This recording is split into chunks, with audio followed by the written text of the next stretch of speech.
checar tu presión arterial.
Ok.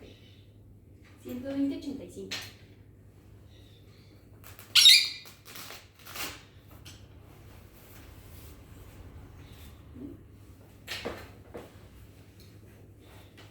Ahora vamos a tomar tu frecuencia cardíaca.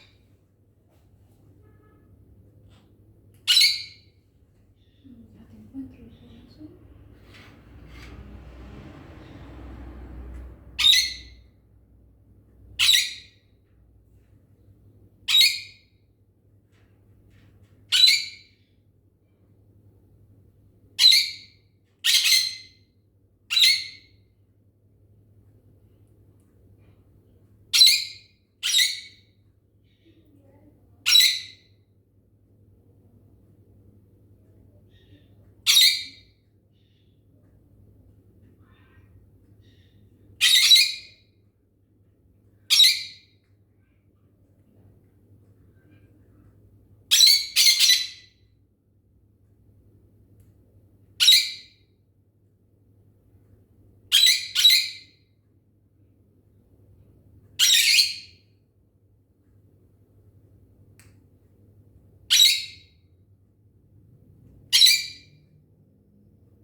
Vamos a checar los pulmones derechito.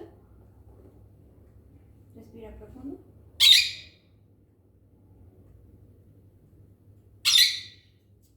Perdón, tus latidos cardíacos fueron de 62.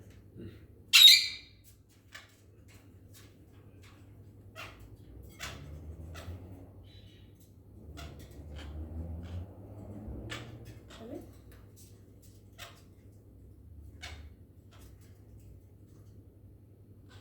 ¿Sabes?